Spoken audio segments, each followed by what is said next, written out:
వేంసూర్ తహసీల్దార్ కార్యాలయం నందు trainee collector incharge తహసీల్దార్ Karnati Varun Reddy, deputy తహసీల్దార్ ఉపేంద్రుల ఆధ్వర్యంలో కళ్యాణ లక్ష్మి చెక్కుల కార్యక్రమం ప్రారంభించారు. ఈ కార్యక్రమం ఎంపీపీ పగుట్ల వెంకటేశ్వరరావు అధ్యక్షతన నిర్వహించడం జరిగింది. ఈ సందర్భంగా ఎమ్మెల్యే సండ్ర వెంకటవీరయ్య మాట్లాడుతూ ముఖ్యంగా మహిళలకు రాబోయే నూతన సంవత్సర శుభాకాంక్షలు తెలియజేశారు. సెలవు దినం అయినప్పటికీ అధికారులందరికీ సహకరించిన ప్రతి ఒక్కరికి ధన్యవాదాలు తెలియజేశారు. తెలంగాణ రాష్ట్రం ఏర్పడిన తర్వాత భారతదేశంలో ఎక్కడా లేని విధంగా ఈ పథకాన్ని ప్రవేశపెట్టారని అన్నారు. ఒక పేద ఇంటి ఆడపడుచు పెళ్లి చేయడానికి పడుతున్న ఇబ్బందిని గమనించి ముఖ్యమంత్రి కేసీఆర్ హృదయంలో నుంచి వచ్చినటువంటి స్కీమే ఈ కళ్యాణ లక్ష్మి పథకం అని అన్నారు. ఈ పథకం 50,000 రూపాయల నుండి మొదలై 75,000 రూపాయలు, ఈ రోజుకు 1,116,000 రూపాయలు స్కీమ్ను మన సత్తుపల్లి నియోజకవర్గంలో 7,500 మంది లబ్ధిదారులకు 53 కోట్ల రూపాయలు ఒక్క సత్తుపల్లి నియోజకవర్గంలో అందించడం జరిగిందని అన్నారు. అనంతరం రెవెన్యూ డివిజనల్ అధికారి సూర్యనారాయణ మాట్లాడుతూ ఈ కళ్యాణ లక్ష్మి అనే గొప్ప పథకాన్ని పేదలందరూ గొప్ప వరంగా భావించి అందరూ ఈ కళ్యాణ లక్ష్మి పథకాన్ని ఉపయోగించుకోవాలని కోరారు. తర్వాత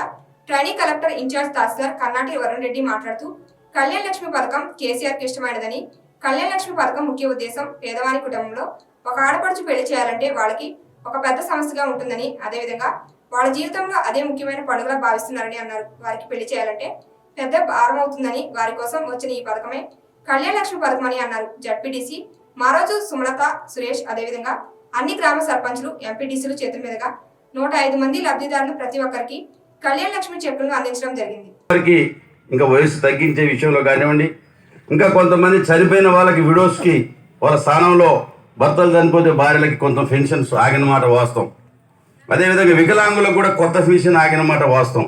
ఎందుకంటే ఏ గ్రామం పోయినా మన సర్పంచులు, ఎంపీటీసీలు అందరూ, ప్రజాప్రతినిధులు, లీడర్లు అందరూ కూడా మమ్మల్ని అడుగుతున్నారు. కొంత ఇబ్బంది జరుగుతున్న మాట అయితే వాస్తవం.